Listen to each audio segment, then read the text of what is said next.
Next up, we'll have our allyship panel. You heard a lot this morning from all the different speakers how allyship is really important. So this panel will talk about how allyship is practice, not performance. Let's get a round of applause for all our panelists. Okay, cool. Okay, nice. All right. Cool. Are we sitting this way? Nice. Great.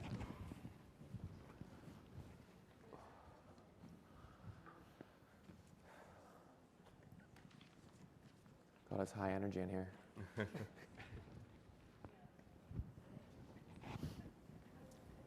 Testing.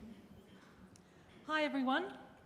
I am delighted to welcome you all to this fascinating EUROUT presentation, Allyship in Practice, Not Performance. My name is Leslie Wan, and I'm the General Counsel of Ethnian Bank, a bank in London, and I'm privileged to moderate this panel for you today. Firstly, I'd like to introduce to you my esteemed panel of speakers, which comprises Kevin Kilpatrick, wave his hand, Product Marketing Manager for Instagram. Then we have Felipe Mota da Silva, who's the Director for TCS. Then we have Ralph Brewer, who's a partner at McKinsey's. And then we have Lewis Ng, an Associate Director of Fidelity International. So let me start by giving you an overview about what the panel's going to discuss today. In Roxanne Gray's article on making Black Lives Matter, she said, we need people to stand up and take on the problems born of oppression as their own, without remove or distance. We need people to do this, even if they cannot fully understand what it is like to be oppressed, for their race or ethnicity, gender, sexuality, ability, class, religion, or other marker of identity. We need people to use common sense to figure out how to participate in social justice. So genuine allyship is actually about action. It's not a badge that you just wear. It's important we understand allyship as a verb, okay? It's a doing word, okay? It's not an identity. Now this panel will focus on discussing what does genuine allyship mean? And how can we all be supportive allies, and what are the concrete actions we can take to create systemic change? What are the ways for us to successfully engage with non-allies and bring them on the allyship journey? So I would now like to ask each panelist to do a brief 1-minute introduction to you all, including pronouns, which are really important because it's about inclusivity. And also I'd like to ask them to share with the audience what is the best piece of advice you've ever been given. And if I may start with Kevin. Sure thing. First of all, can we give a round of applause for Leslie? I know that we're in a slot that's just after lunch, so I want to make sure we keep the energy up in this room. So as Leslie said, my name is Kevin. My pronouns are he, him. By intro, I'm originally from Northern Ireland, really small town there, moved to London about 11 years ago, where I studied at LSE. Then I worked at Boston Consulting Group for a couple of years and have worked at Instagram for about 5 years now. At the moment, I lead go-to-market for Instagram's digital collectibles product, which is, I guess, the ethos behind that is to help creators earn a living by giving them the access to the power of blockchain technology. And I also outside my day job, lead Instagram's global LGBTQ+ employee resource group, where we do a range of things from events to skill building workshops, and then I also provide feedback to Instagram's leadership team about the sentiment of the external community. That's me. Yeah, excellent, thank you. I think you have to give advice. Oh yeah, sorry. Best piece of advice I've ever gotten is something my grandfather used to say. He's like a lovely old Irish man who passed away a few years ago. He always used to say, what's for you will never go past you, which I still use quite a lot today whenever handling rejection. I think we're all like very accomplished people in this room, and I think we often don't talk about rejection very often, but I can tell you, I can put my hand up, and there's a million times I've been rejected from job applications, and I think I just find solace in the idea that if it's not meant to be, it's not meant to be. Take the time you need to process it and then get up and move on, because there's many other things on the horizon. And that has sort of stood with me for a long time. So yeah, that's my advice. Thanks, Kevin. Felipe? Sure. Felipe here. So I'm originally from Portugal, and I started my career as a proper chemical engineer working in an oil company. Moved to trading, oil trading for a couple of years with Galp Energia, a Portuguese oil company, and then later with Shell.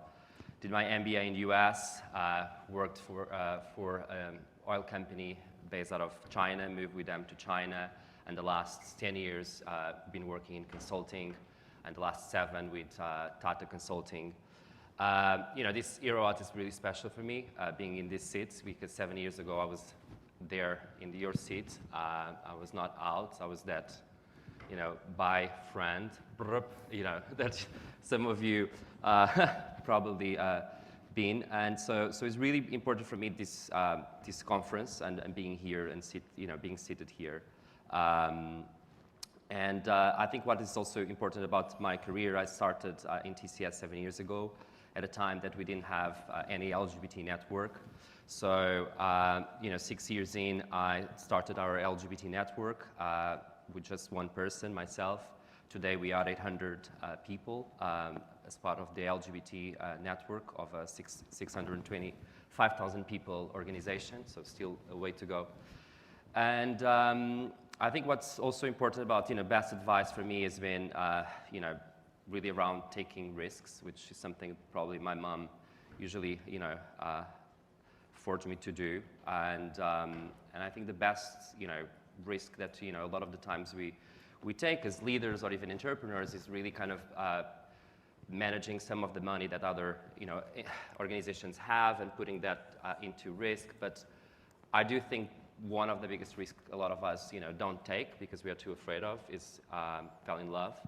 And that's a lot of the times, overseen because we just focus on our careers as trying to fulfill sometimes voids and vibes that are not yet fulfilled. So yeah, I think the piece of advice that I would keep pushing is, take more risks and fall in love and try to, be happy.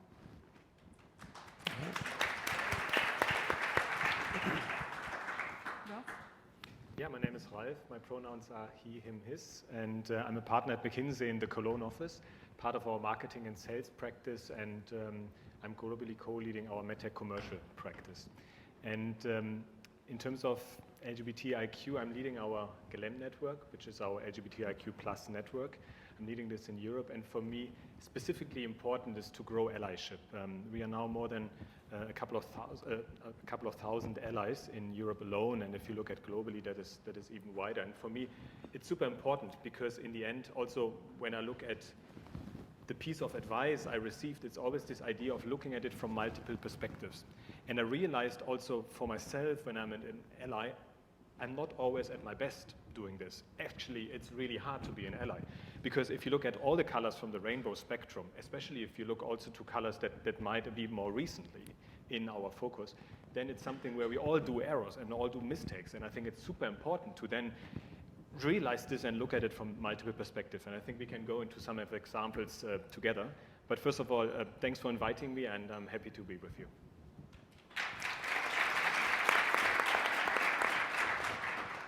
Hello everyone, my name is Louis. I flew in here from Hong Kong where I was from.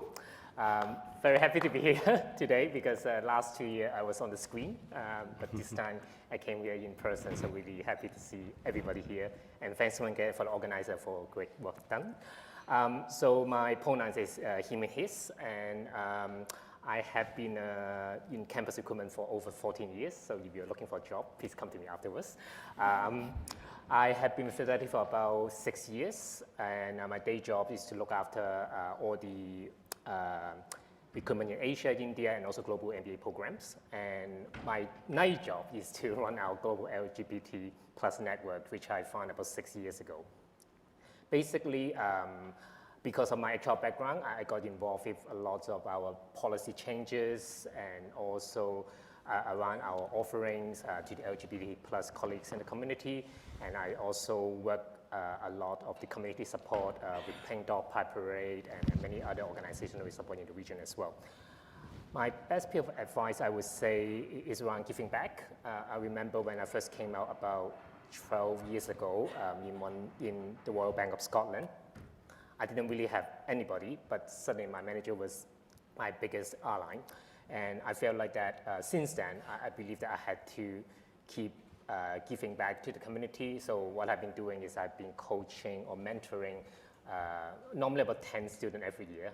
I could do more, but I think over the course of the year, I've done about 120-ish, which I still keep in touch, and it's really important, especially from an Asia background where we don't necessarily have lots of support. It's taboo to talk about your sexuality as well. So I feel like you have to have somebody like myself to be a role model so that hopefully inspire more people to come out and talk about this story as well. Thank you.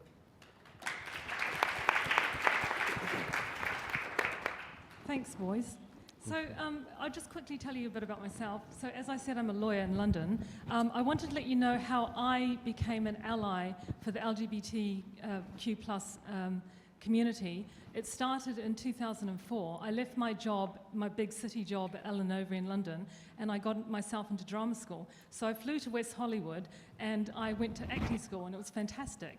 While I was in LA, I came across so many great LGBT friends. And so I got involved in GLAAD, which is the big sort of American focus on promoting and supporting the LGBTQ+ community and raising awareness. And so I spent my year doing a lot of volunteering work for GLAAD. And I came back to the UK and with a newfound awareness, okay? And so that's when I started getting heavily involved in LGBTQ+ objectives and initiatives. So I have proudly supported the EUROUT board since 2017, and I have seen this community grow and grow organically with people from all around the world, young people coming together to support each other, to learn, to engage, and to network. And I think this is a phenomenal organisation, and I just have to say, Devon and Ignacio, you guys have just done an absolutely outstanding job, and I'm very proud of you. And I just thought I'd really quickly share with you that a story I was just telling the boys before. I hope you don't mind if I call you boys, because you are boys. So I just wanted to say that when I was telling them a story that so the best piece of advice I've ever had was just do it, okay? No one told me that. I'm from New Zealand. It was a TV advert which kept saying to the New Zealanders, just do it. So I just go and do it. And I tried really hard to get myself my first board position as a non-executive director in London. I had 50 law firms working for me across the UK. That's a really powerful position. I asked all the law firms, please help me get my first NED. They all tried so hard, and all the companies said, no, she just doesn't have the experience. In the end, I thought, F it, I'm just going to set up my own company. I set up a charity, I made myself CEO, and I appointed 3 men to be on the board to report into me. Okay, and ever since then... So I share that story with you guys so that I want you to know that it is really important to never give up. No matter who slams the door in your face, or if you just find that you can't get anywhere, think outside the box and do it yourself, okay? And since I set up my own charity, suddenly I was flooded with people wanting me to go on their boards. So you can bring about the change yourself if it's not available to you. So just take control and do it. Anyway, enough about me. Sorry, there's one more thing I have to say because I'm really proud, is that I was named Outstanding Role Model in 2019 in the 50 LA Executives list for my work supporting LGBT and inclusion initiatives. So I just needed to share that because I think it's important to celebrate the successes, okay? So, right, back to the conference. Okay, right, so the first topic we're talking about, defining allyship. What does it mean, allyship? What does it mean to have a genuine ally? So if I may, could I just ask Kevin to talk about your views? Yeah, so I think just fundamentally, to me at least, I think being a genuine ally is if you're from within a certain context in an unmarginalized space, you're supporting or taking action to support those who are in marginalized spaces or marginalized groups. And I think that allyship can show up in many ways. So one way that allyship I think can show up is typically just taking action. One of my favorite writers and performers from the UK is an artist called Travis Alabanza. If you don't know who they are, I would definitely check them out on Instagram or wherever they've got a newsletter as well. Travis wrote a really amazing play called Burgers, and the premise of this play was based on the fact that Travis was walking down the street one day and someone just threw a burger at their face, and no one stopped to help. And then they hurled some transphobic abuse at Travis, but Travis turned this into a play and then sort of like communicated this message. And I think the big takeaway from me from going to see this play, et cetera, was that we can't just sit by and let stuff like this happen. Like, you have to step in, especially if you are from a group that is not as marginalized as someone else. So that's a long way of saying just take action. Number two, I think you should expose yourself to things that sort of like takes you outside of the bias that you'll experience. So for example, as a white cisgender gay man, I'm aware that there's a certain amount of privilege that comes with that, and there's also a certain amount of bias that will likely come with it. So I need to make sure that I'm reading certain things or exposing myself to certain artists that come from different marginalized backgrounds so that I can understand to some degree what those people are going through. I'll never understand it because I don't have the lived experience, but exposing yourself to what they go through and what they talk about is really important. So that's number two. I had a third one, but it's not coming to my mind right now. I'm trying to think. I'll just go with two. Felipe, could you Sure. share your views, So please? to build on Kevin's point, I think, for me, an ally is really someone who advocates for, these marginalized groups that you were mentioning, and really fights to bring equality, equity, and justice to the ones who are, in a lot of times left behind.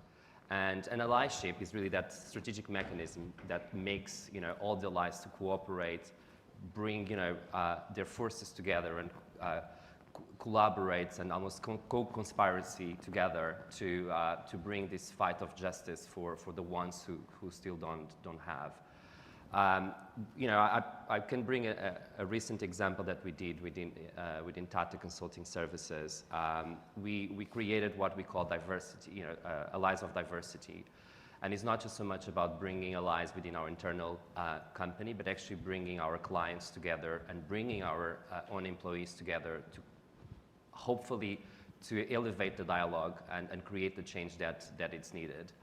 Particularly because some of our employees will complain to our customers, and some of our customers will complain about their jobs to us. So I think you create an environment where, a lot of change is needed, but a lot of people want to actually create initiatives, and we then drive the initiatives for a year to actually try to bring that change not only to our company and our employees, but also to the companies we serve as a consulting business.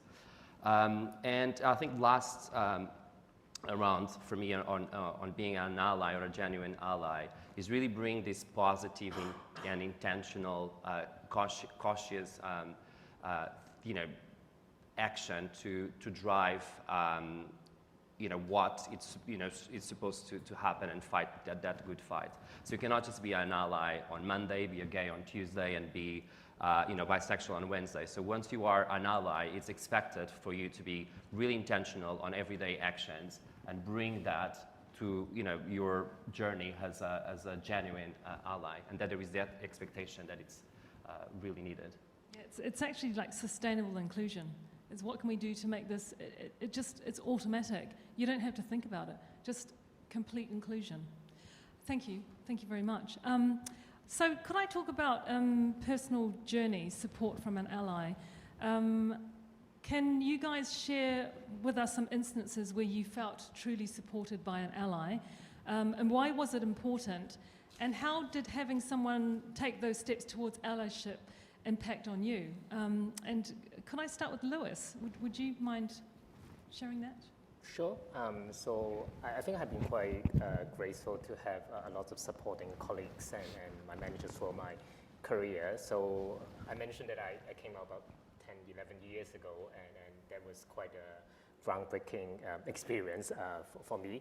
And I think if somebody who are not out in the office, that happens a lot in the context for Asia, on Hong Kong, that would be a real struggle. I remember that I had a boyfriend back then. Maybe I had issue because I never really talked about him to friends or to family and stuff. And that created a lot of negative emotion. And I remember there were times my manager felt that that I had too much negativity in the office, and that actually negatively affected my performance in the team and stuff. And then she grabbed me in the room, and then I started talking because I hid myself for a really, really long time.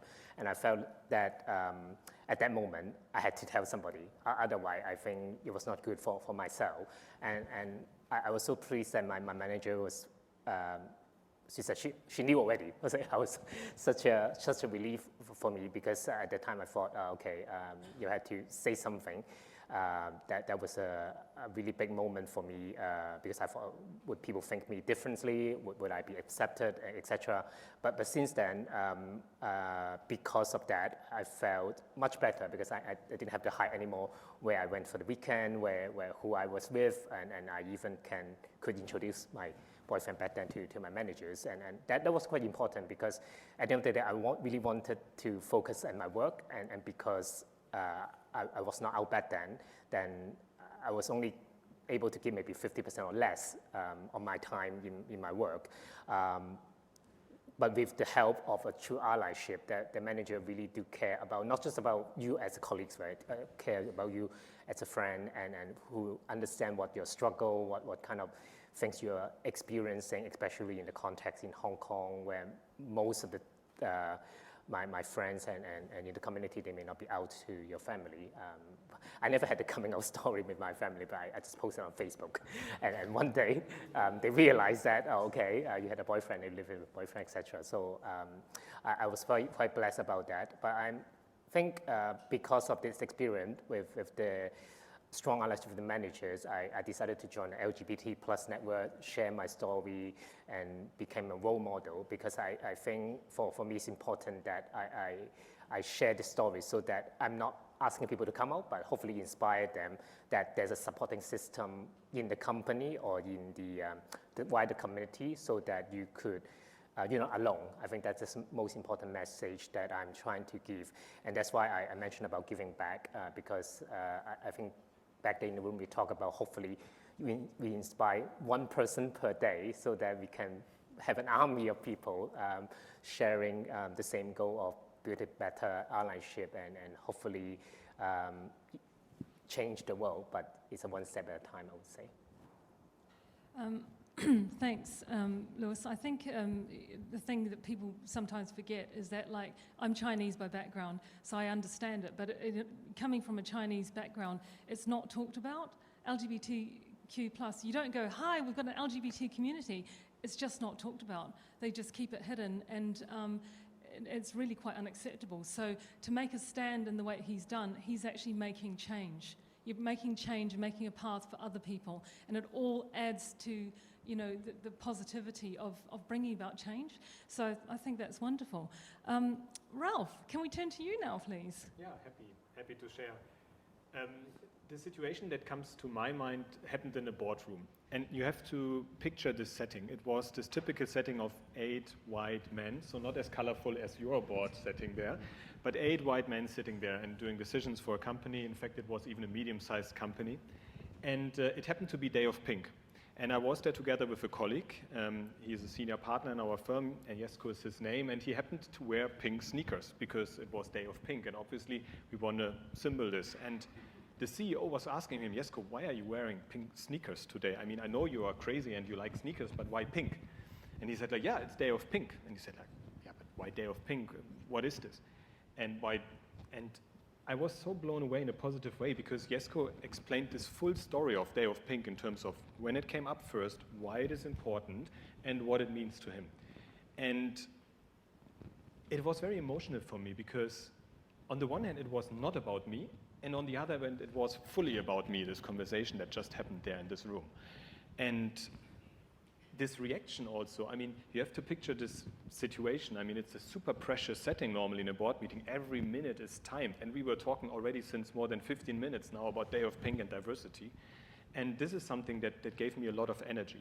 And although the reaction of the CEO was a bit mixed in that moment, because he was still questioning things, but also realizing, like, hey, we are talking about LGBTIQ diversity, but I do not even know if I have a good women's share in my company, let alone what other diversity dimensions I'm having here. So it was this starting point of a conversation.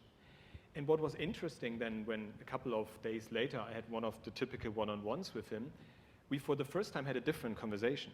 Because normally I, of course, would ask him about his family, his 2 children, and try, of course, to have a conversation that is not just about work. But for the first time, that gave me the opportunity to also share about my private life, talk about my partner, talk about what is important for me in life. And that opened up a full new spectrum, not just of conversations, but also of trust level. Because this opening up, and I'm sure a lot of you know this, but this element of opening up creates this powerful magic of also the other person having this feeling of, hey, wow, maybe we can trust each other and I also share something about me. And for me, this was really the sign of, hey, sometimes it's exactly for me and all of us the right thing to maybe step a bit further out and say something, dare something, and by that open up and also provide an environment for others to feel safer and be more heard. So that is my memory, and I'm very happy that it happened this way. Fantastic, thank you for sharing. Could we look at from the non-allies perspective? I think that would be really interesting. Could I ask Lewis to talk on this? Could you tell us some of your experiences engaging with non-allies? Did you ever have to deal with homophobia or transphobia? And if you're comfortable sharing with the audience, could you talk about how this impacted on you personally? Yeah. So I told you guys I started the LGBT plus network in Hong Kong back to 6 years ago. And since then, I tried to expand the network into other offices. And I would say I faced quite a lot of challenges, especially in China or Taiwan or even Korea. The reason is that I have some very senior people in the leadership team, some of the MD telling me, in particular in the China office, we have about 1,000 people back then, I think. They said, oh, we don't have any LGBTQ plus Q in the office. It's not possible at all. And I said, how can you so sure that? Because nobody really say anything, and we assume that there's nobody there. And I did challenge that MD back then, but obviously I didn't want to confront him immediately. But how I did was more like subtle change. So obviously I started the network, so I would do different event or ally training from time to time. Every time I tried to invite him, and he had different reason to decline or reject. But because he's also my hiring manager, so we would have normal conversation that on a day-to-day about work. And every time I would try to wear a badge or if this happened, like Ralph said about the Pink Day, I would try to do something different, so to get his attention. So it took me quite a long time. He would say that, oh, there's no LGBT people. I'm a strong religious people. I don't believe this. The one thing that I tried to pitch in, because I noticed that he has a daughter and a son, and I tried to use the family angle. So one time we decided to look at LGBT plus community on a family perspective, and he came. And I thought that was quite interesting because he said he did not believe that whole LGBTQ plus community thing. But when we use community, family, in China, suddenly you have so many people joining those sections because they never really thought about it.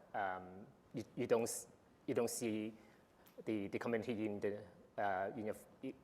the office, but maybe you think about what if your son or daughter are gay or bi or trans, etc. So we used that angle, and suddenly he felt different because maybe I don't know whether it's true or not. I think he may have noticed something about the son and daughter that could be part of the community, and that since then he came to ask a lot of questions and asked me a lot about those one-on-ones about the terminology, or those type of thing, and actually after that he became a more bigger supporter. But I think it's more around, to change somebody from a non-ally to an ally, you need to be persistent. It's not a one-off thing. If he or she, or if they can't join it for whatever reason for that time, keep coming. Because, for example, I would post on our internal channels about that, and I know that he's seen it because he liked it. And then I will also do it on my LinkedIn and so many other internal leadership update and etc.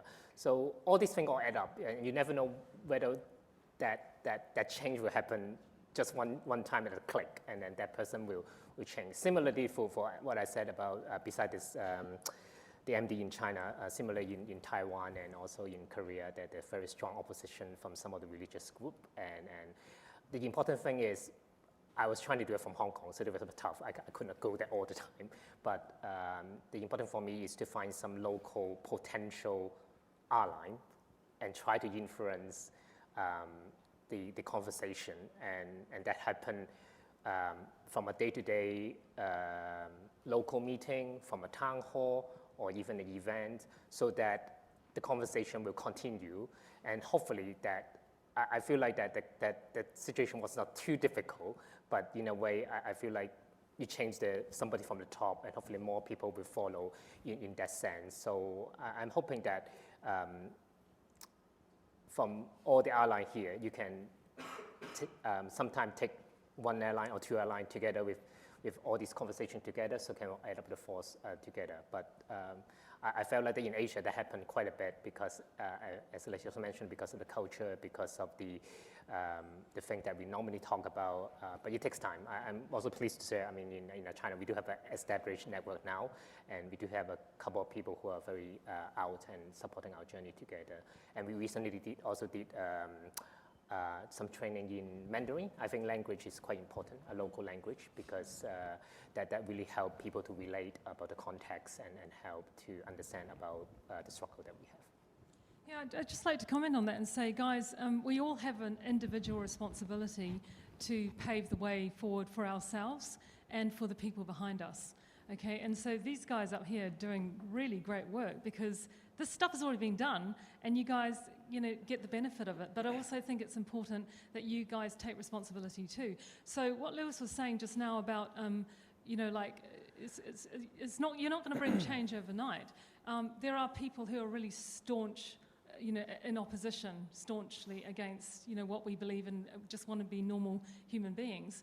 So I think it is about persistence, it's about patience, it's about us trying to be understanding of their perspective and slowly changing their perspective and focus. It isn't a sprint, it is a long journey, it's a long marathon.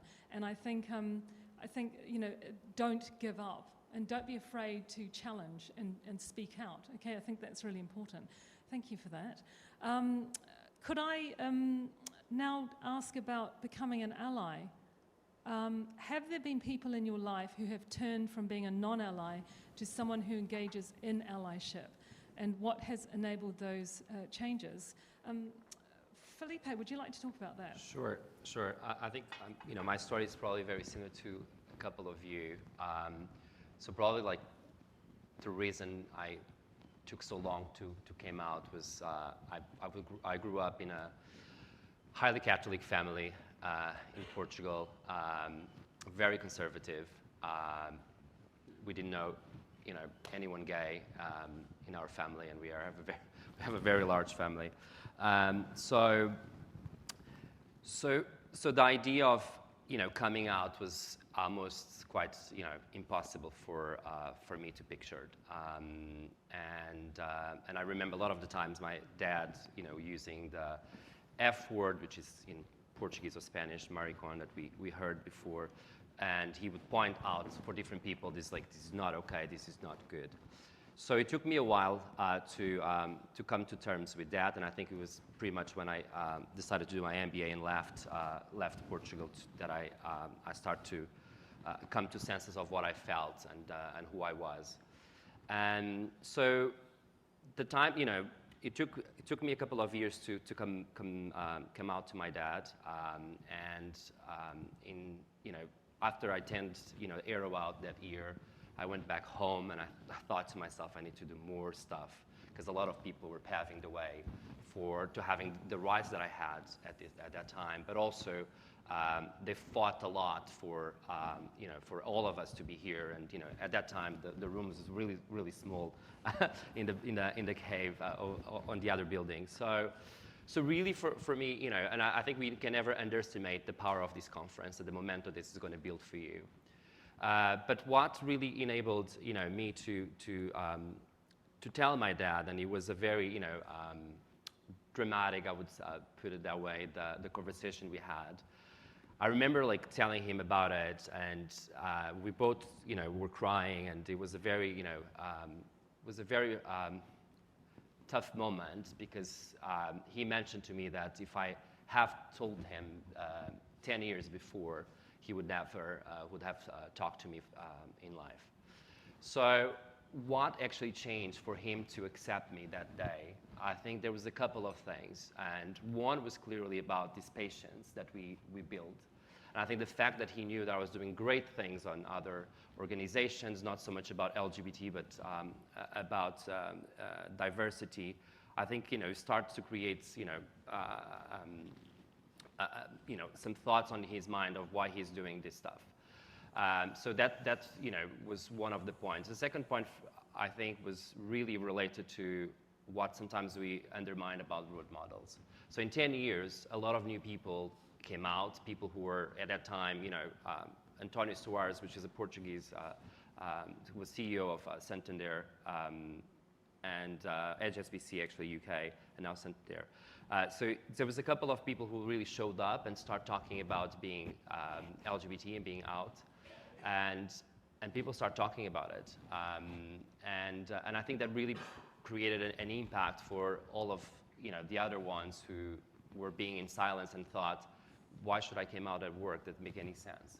So, and I think the third point for me that really kind of helped was the fact that I actually, at that point, I really didn't care what, you know, was going to happen, because I was already, you know, I was feeling already myself for the first time. And there is that big risk that I felt, you know, there is a risk of not, you know, being close to my family anymore.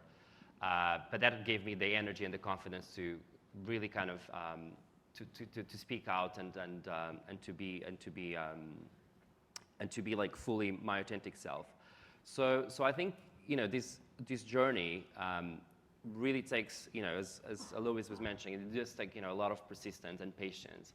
But also we need sometimes, you know, to educate other people about what is, you know, what it looks like, you know, how our journey was like. And I think for me, the conversation, you know, with my dad was super meaningful, because I actually had to go back and tell exactly to him, you know, how I felt so many years, because I couldn't be who I was, who authentic was.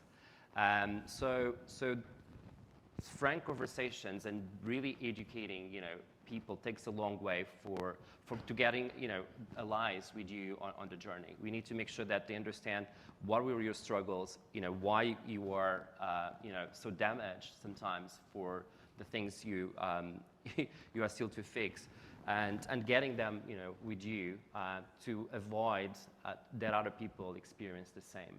I think that's really particular.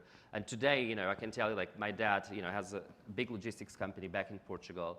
Not only he's an ally, and he talks a lot about LGBT, he teaches his colleagues what, you know, the different letters mean. He talks about pronouns, and, you know, I never thought this would, you know, could happen, but it happens because he starts feeling that if I can change someone else's son's life, I will avoid, you know, the pain that I caused eventually to someone else. So it's really powerful, you know. I think an allyship is really the piece of the puzzle that will drive, you know, more inclusion in our organizations as well as in society. That's a really wonderful story. Thank you for sharing that. Could I ask Ralph, would you mind sharing your views? Yeah, happy to. And my memory is more in work-related, so to say, because, I mean, we all know this. There are those people who are not necessarily active allies, but they're also not non-allies. They are, I would say, neutral. And the question is a bit kind of how to activate them and how to create something that is exciting in terms of what we want to achieve together. And I remember this one colleague, he happened to be our leader of the office in Cologne, a person who deeply believes in the power of bringing people together for Friday Spa, for social gatherings, for whatever, so to say, festivals. And it was one of those gatherings where we presented about GLAM, about diversity and inclusion. And one of the members actually asked him and said, like, hey, wouldn't it be nice if we could join the Christopher Street Day parade, but not just walking, but really with a large truck, with a float, and do this. And I mean, you could really see this in his eyes, that he was first kind of careful not to commit to something that he doesn't really fully know. And he only step by step kind of was warming up with this idea. And it was then this conversations afterwards in terms of planning this with him, educating him on the different elements, that also was growing his allyship, because he realized, for example, that it's not just a party, but really a demonstration, that it's not just a singular topic, but really a topic of human rights and something with a broad idea behind this. And also, I think he realized that it's us as community who are very also thoughtful about the steps that we would like to take, and also where we ask allies to help. Sometimes we might even be too shy in terms of asking for help. I think we should even be a bit more also proactive in asking them. And with this Christopher Street Day here, for him, it even turned around, from my point of view, completely the way in which he is handling allyship. Because, for example, on this day, he brought his 14-year-old son, and they were taking pictures, and he was the one taking all the pictures of the parade. He had then clients afterwards talking to him and said, hey, haven't I seen this correctly? You were there, and so on. And he was then the amplifier in terms of telling this again to other people, how proud he was that now we have done this and we should do this again. And you could really see also that this joint goal that we have achieved there was something that made him proud. And also now he is one of the strongest allies that we are having. And I had the feeling that I probably would have been too shy to just ask this question. And it realized for me that sometimes we have to be brave to just ask it. And yes, we might get a no, but we get 3, 4, 5 times more yeses. And I think that is something where we could activate a lot of the, let's say, neutral allies to really be active allies in our environment. Thank you very much, Ralph, for that. Audre Lorde famously said, there is no such thing as a single-issue struggle, because we do not live single-issue lives. What concrete and powerful actions can all of us together do to help better uplift and advocate for marginalized communities? How can we as LGBTQ+ individuals support other fellow LGBTQ+ individuals, such as helping support the minority members within the same community? How can we change the frame of allyship so that we can understand the onus is on all of us, which is what we were discussing before, and that within the LGBTQ+ community we can stand up more for our trans and non-binary friends, work to eliminate racism within queer spaces, and uplift our bi and pan friends and colleagues? What steps can non-LGBTQ+ people take to amplify the community? So, Kevin, could I ask you to speak on that? Sure. How's everyone doing, by the way? I feel like we've been chatting for a while. Okay, cool. So I think it shows up in lots of different ways. I think, look, allyship is, as you said, like a sustained thing that needs to keep happening. One example that comes to mind, which I think is very relevant at the moment, is that, well, show of hands, who's heard that the tech industry is not having a great time at the moment? Okay, great. So I also work at Instagram, which is at Meta, which announced a round of layoffs last week.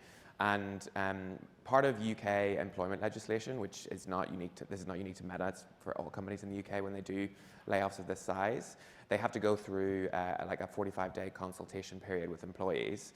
And I'm learning all about this as we go through the process. Basically, as part of that, certain groups of employees have to nominate an affected representative that has to go into a room and essentially discuss on their behalf like what roles are being kept, what roles are being eliminated, and also like what the compensation package looks like for individuals. That's one person representing God knows how many people from the organization. And therefore, I think the reason that's really important is that from an allyship perspective, that person has to take into account several different types of nuanced identity. Like, I had a call with a number of people last week, and there are people who have been on like maternity leave who have just found out that they might be losing their jobs, and so this one person all of a sudden has to represent tons of different situations, and that to me is like a sign of like an ally in action, because you need to educate yourself on how this could affect multiple different types of marginalized groups, and then advocate and represent those views in the room. Now, to sort of like address the question directly, I think specifically within the LGBTQ+ community, I think, as I mentioned at the beginning, white cisgender gay men tend to dominate the conversation lots of the times, and I think it's important for us to recognize whenever we do take up space to acknowledge the struggles of others, and also make sure that we're advocating for folks in spaces where they're not currently present. So I think it's incredibly important from an LGBTQ+ perspective to make sure that when you have the opportunity to give out opportunities, mentorships, et cetera, that you're not necessarily just going to something that's like super familiar. You're going beyond what's like incredibly natural to you, and speaking to others and giving them those opportunities.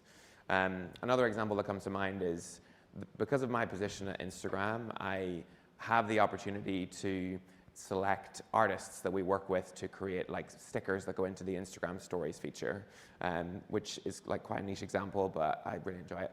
And as part of that, we get to source a number of different artists who get to contribute imagery that will be used in an app that is used by billions of people. So like the exposure that an artist can get by being part of this is pretty significant. And there's obviously like a group of us that work through the artists that we want to select for that, and they will obviously be LGBTQ+ artists if we're working on pride stickers, et cetera, and going through that list, the group of us are very strongly advocating that these need to be artists from underrepresented backgrounds, because these are the stories that need to be told, and it's not just the opportunity itself, it's everything that's tangential to that afterwards. So this artist creates, Ashton Atz is a non-binary artist in London who is a dear friend of mine, who was one of the story sticker artists that we used a year or two ago. And it was amazing to see how I had worked with Ashton for a couple of years, where we'd commission art pieces from Ashton to go into our different offices, and then Ashton went on to design these stickers. But because of the opportunity that we were able to give Ashton, there was a ton of stuff that happened after that. So Ashton then went on to work with a ton of other brands, got loads of extra publicity. Because Ashton's an amazing artist, that wasn't due to us partnering with Ashton. That success might have happened otherwise. But it's important it's very important when you choose who you're going to give those opportunities to, that you do it very intentionally. And I think that's what's really important, especially within an LGBTQ+ context. Thank you very much. That's really enlightening. Devon, I think we've run out of time, haven't we? I'm so engrossed in listening to everyone. You still have 15 minutes for a Q&A. Oh, excellent. Yeah. So I think if that's okay, I'd love to keep listening because it's just so fascinating and I'm learning a lot myself. But I wonder if we could take questions from the audience. So guys, please feel free to ask all those burning questions because it is actually interesting for us to learn what challenges you guys are facing as well. Don't be shy.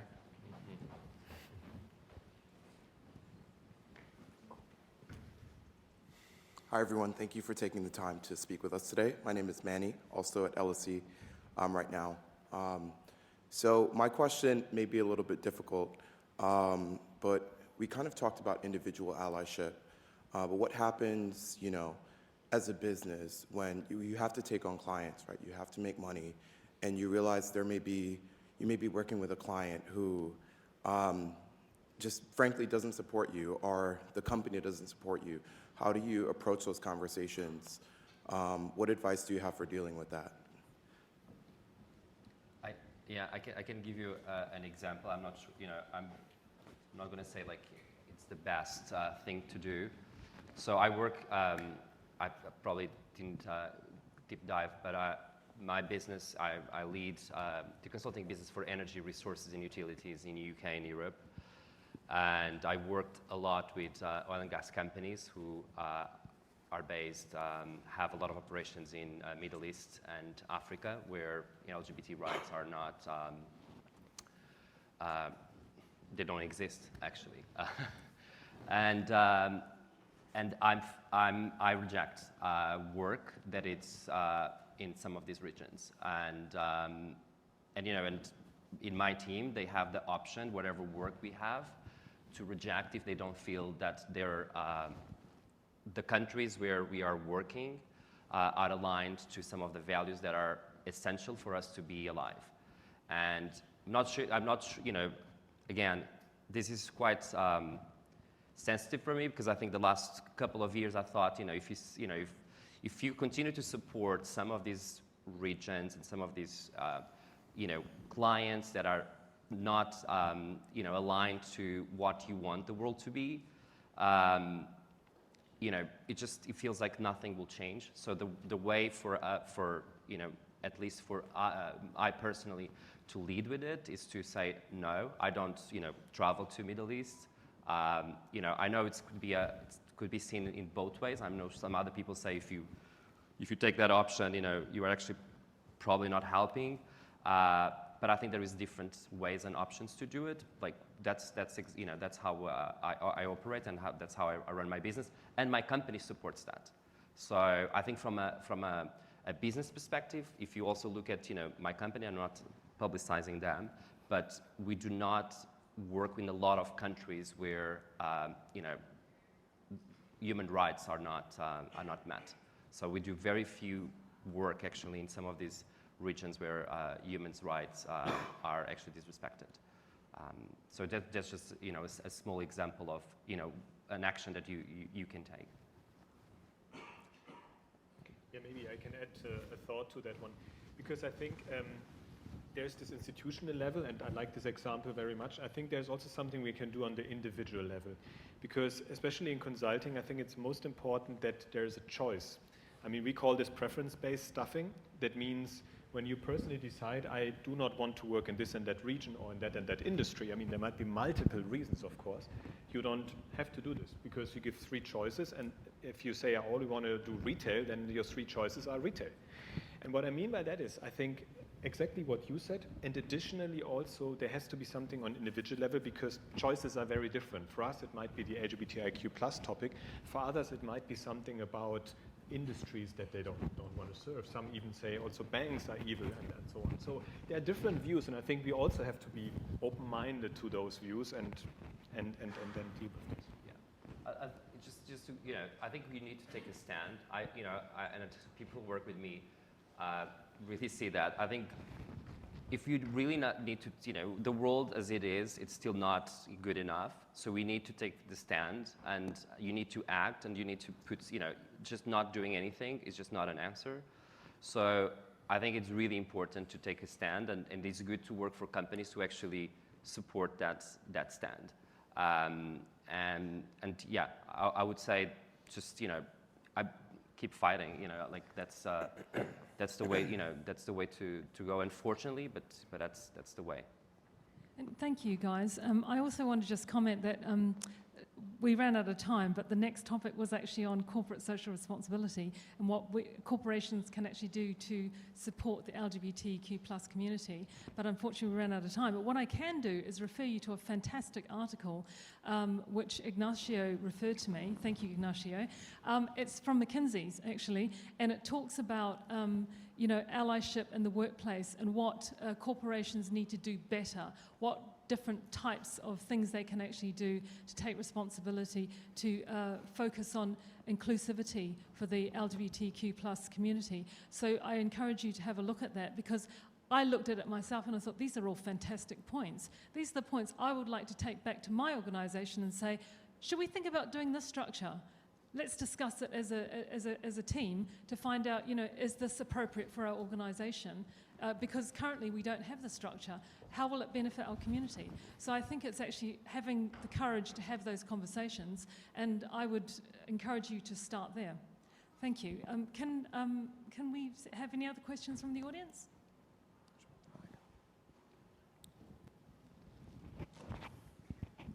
Thanks so much for sharing.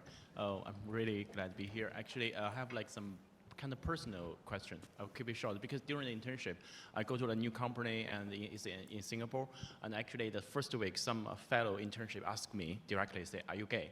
And very on the quite like first day. I feel like, well, it's a little, I feel like a little bit offensive, but I didn't say, I just say this is private and this is a working environment. I'm not ready to share yet. So I think I want to ask from your perspective, in your professional life, because you might encounter so many different people, is there like anyone came to you, like ask directly, are you gay or are you bi, are you lesbian, like this kind of question, like directed to you, and how do you handle this kind of situation? Because sometimes maybe they are very friendly because they are from the same community. Maybe sometimes they are ally, or maybe sometimes they come with different mind. So how do you handle this kind of situation? Thank you. It's a great question. Who'd like to pick that one up? I'm happy to take it. So I think it depends who is asking you that. And to be honest, I mean, these days I have no problem at all. If you just ask that, I'm probably just laugh and say, yes, I am. So there's, I think sometime in the context in Singapore could be quite controversial because some people may treat it as something very funny, but if the intention is to be really funny, then I probably will stand up against it because it's not a funny thing, it's about sexuality. So to be honest, I think it depends on your personal situation, right? You always have a choice whether you want to disclose that, even if you're having a job interview, for example, it's completely up to you. And sometimes I've seen candidates who are more willing to tell me immediately because they kind of know me I am, so they already are willing to tell me. So it doesn't really affect your interview outcome. So in my opinions, I think I think you should, if you're comfortable, I think you should definitely tell them because there's nothing wrong to be who you are, right? So you don't have to really hide about yourself. But I know it's tough in a context for being Chinese or in Asian where you may not be out to your friends or your family or even your colleagues. It takes a lot of courage to do that, and everybody's circumstances is different. But when people ask them questions, if it is in a work setting, a strong allies will already say something about it and asking them not to ask such question in that context. But if it's just maybe your friend or people that you first met, I personally believe you should say something about it because I'm sure this type of, I always treat it kind of inappropriate behavior if it is in a funny context. Because if you don't tell them, they may not know. Maybe they treat it as funny or maybe they genuinely want to find it out, but maybe you can ask in a different way. So I believe that it's everybody's job as an airline to try to correct those behaviors so that everybody feel more welcome in that sense. But it's up to you. No pressure at all. And I think the more experience that you have, you probably know how to handle this situation. Yeah, we have laws in this country. You can't ask those kind of questions, just so you know. Kevin, could you like to comment on this? Yeah, I was just going to say, I think the context in which it's asked is incredibly important. Also, the location, like where you are, will have a huge influence on it. I am an out and proud gay man at work. I'm very much like display it for everyone to see. So if someone does ask me, I think people have asked me that question in like a joking way before, and I've just responded with like, "Are you straight?" Like because I think it just like shows them how ridiculous a question that is to ask someone, and if you just reflect it back to them, then they'll understand how stupid it sounds. Great answer. Yeah, no, I think there is comments, I had a group of, was on a board meeting and, they knew I played rugby and one of the articles I wrote about LGBT was on, LinkedIn, and someone actually came very, secretly come to me and say, they are talking about, they're asking me if you are gay, but I already explained to them that you're not because you play rugby. And I was like, but I play rugby in the gay team. So there is always this, comments, and I think there is, of course, you take on a funny side, on a lighter side, but they are still not okay. Because I'm not asking because you do this, so you pretend to be something else, right? So these assumptions, I think it's really important to educate people that they are not just okay, and I think that's the role also of an ally to actually stand up and also say like, dude, you cannot ask that question. My best friend is here today, and she's like a huge ally, and she's also educated a lot of she asks me questions, and I know she goes back to work and she kind of coaches other people about it. And it's really important to have that, people around you who, even if you don't have the courage to stand up, someone will stand up for you. And that's why allyship is so critical. Yeah, that's a really great point. I come to these things as I want to learn, I want to hear from your perspective. And so I remember when I was at Lloyd's Bank, we were supporting the Rainbow Network, and the Rainbow Network was not, out. It didn't get the profile that all the other diversity strands were getting, and so their issues weren't being brought to the surface. And so what we did was we organised like one-on-one mentoring event, and we brought the most senior executives from Lloyd's Bank to come out, and we only had the LGBTQ+ community there, and we got 10 minutes for each executive, and they moved around the room. And so for me, it wasn't about the LGBTQ+ community being mentored by these senior executives. You guys were mentoring them because they don't know what the issues are because they're too high at the top. So it was an opportunity for our our community to say, this is what's stopping me from getting a job promotion.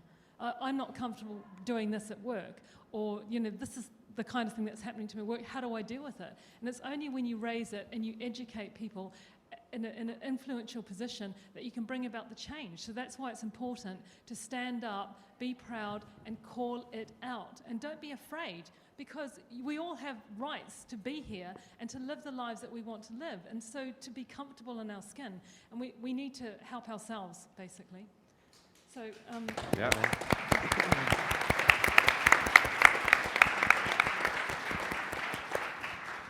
One last question. Oh, okay, one last question. So I think this might be a quick question, I hope. But thank you, Leslie and the boys, for a very informational panel. I feel like it's a new pop band or something. So until relatively recently, I used to think there were basically two species. We had allies and non-allies. And over the last few years, I discovered two more. One which I call the I know, which is the ally in name only. And that's the person who pays lip service to the idea of being an ally because it's expedient from a political perspective within a company. My question's not about them. My question's around the second species that I discovered, which I call the pretend progressive. And the pretend progressive really believes that they're woke. And they really believe that they got it and they understand it, but they don't. And the reason my question's about them is because they're probably the ones that are more likely to become allies, but they're just not there yet. And there's a bit of a psychological barrier to getting there. Now, I have not developed a good strategy for converting those folks to full allies. And so what I wanted to do was ask if any of you have come across pretend progressives in your experience, and what good tactics you've had to further their education and bring them to being a true ally. Thank you, that's a great question. Who would like to take that? Ralph, do you want to start? Yeah. I think it's a super interesting question, and I like also a bit that it's controversial in a way. I have had this experience myself, to be very honest, because I have the feeling that, as I said, there's more in the rainbow spectrum than we sometimes, so to say, see. And I try to be more an ally also for the trans and non-binary community, but I did a lot of mistakes on the way there. And one element, so to say, was this idea of introducing all gender bathrooms in all of our offices. And we got a long way on this way, but I did a lot of mistakes on the way because you try to be helpful, and then, so to say, you got some of the things wrong. And for me, the biggest learning was honest feedback. So I got honest feedback from my trans and non-binary colleagues, what is helpful and what is not helpful. And I would translate this also to your question to say, we all should be encouraged to give feedback. Because if this person is with the right intention trying to help, I think then this person will also be open to and receptive towards feedback and taking this feedback. And that would be my suggestion on this question. Thank you. Kevin, would you like to comment? Yeah, sure. Thanks for the segmentation, spoken like a true ex-management consultant. I think that, I like to think of things a little bit less cynically. Like I think pretend progressive could be, I think like a lot of people are very well intentioned and maybe just aren't educated or haven't educated themselves, and that is often the delta that I find between people becoming like a full-blown ally and sort of like and otherwise. And so I think that creating spaces internally in an organization and outside an organization, just with people in your personal life, where it's safe for them to ask certain questions, but then also providing certain educational resources is typically what I've found. That's not to say that you should be putting the onus on marginalized groups to be providing educational resources to those so they can educate, because people should educate themselves. But where there are structures for that to happen, I find it really useful, especially with senior leadership, different folks across the organization that I've helped over the years. I find that being able to take on like a lead position in an internal resource group gets you into the room with some senior folks at a company who you can say, oh, by the way, I've read this book recently. I think it's really good. Like, I think you should have a read at it, and let me know what you think. And I do think like facilitating ways to educate people is incredibly powerful in getting them over the line to being like full allies. Great, thank you very much. I hope that the answers from the panelists have helped you guys think about things in a different way. I would like to now take the time to say a huge thank you to my amazing panel, Kevin Kilpatrick from Instagram, Felipe Mota da Silva from TCS, Ralph Brewer from McKinsey's, and Lewis Ng from Fidelity International. Thank you guys so much for listening to us today. Thank you.